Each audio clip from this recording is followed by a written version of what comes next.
Congress దౌర్జన్యాలకు పాల్పడిందని BRS నేత RS Praveen Kumar ఆరోపించారు. BRS పక్షాన నిలబడిన ప్రజలకు ధన్యవాదాలు తెలిపారు. ఈ మున్సిపల్ ఎన్నికల్లో బీఆర్ఎస్ 30% ఓటు షేర్ నమోదు చేసుకుందని పేర్కొన్నారు.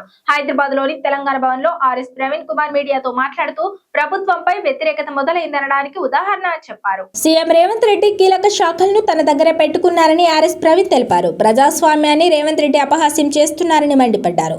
రేవంత్ రెడ్డి పాలనలో రియల్ ఎస్టేట్ కుప్పకూలిందని అన్నారు. రాష్ట్రానికి రెవెన్యూ రాబడి పూర్తిగా పడిపోయిందని తెలిపారు. రాష్ట్ర ఎన్నికల సంఘం కూడా 3 రోజుల ముందే మున్సిపల్ ఎన్నికలకు నోటిఫికేషన్ ఇచ్చిందని తెలిపారు. కనీసం 15 రోజుల టైం ముందే షెడ్యూల్ ఇవ్వాలి, కానీ వారం రోజుల్లోనే అన్ని పూర్తి చేసి రాష్ట్ర ఎన్నికల కమిషన్ మమ అనిపించిందని విమర్శించారు. ఎన్నికల సందర్భంగా కాంగ్రెస్ నేతలు కోడ్ ఉల్లంఘించిన ఎన్నికల కమిషన్ నోటీసులు ఇవ్వలేదని ఆర్ఎస్ ప్రవీణ్ కుమార్ తెలిపారు. గెలుపు కోసం కాంగ్రెస్ అరాచకాలకు పాల్పడుతుందని మండిపడ్డారు. వారికి ఎన్నికల అధికారులు అండగా నిలిచారని అన్నారు. కోడ్ ఉల్లంఘించిన నోటీసులు ఎక్కడా కూడా ఇచ్చిన దాఖలాలు కనిపించడం లేదని తెలిపారు. వీడియో ఆధారాలతో సహా చూపించిన సీఎం రేవంత్ రెడ్డికి నోటీసులు ఇవ్వలేదని విమర్శించారు. రాష్ట్ర ఎన్నికల కమిషన్ ఏం చేస్తుందని ఆయన ప్రశ్నించారు. రాజ్యాంగబద్ధ సంస్థలు నీరు గారినట్టేనా అని మండిపడ్డారు.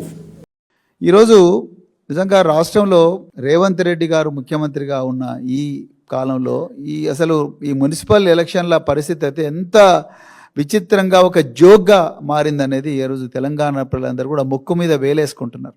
మీరు చూస్తే ఈ ఎలక్షన్ల ప్రహసనం స్టేట్ ఎలక్షన్ కమిషన్, రాష్ట్ర ఎన్నికల సంఘం, రాజ్యాంగబద్ధంగా ఏర్పడ్డ సంస్థ మున్సిపల్ ఎన్నికల నగారా మోగిస్తుంది కేవలం 3 రోజుల ముందర. ఒక రోజు ముందు నోటిఫికేషన్ వస్తుంది, నోటిఫికేషన్ షెడ్యూల్ విడుదలవుతుంది, నోటిఫికేషన్ షెడ్యూల్ విడుదలవుతూనే ఇక మరుసటి రోజు నుంచే నామినేషన్స్.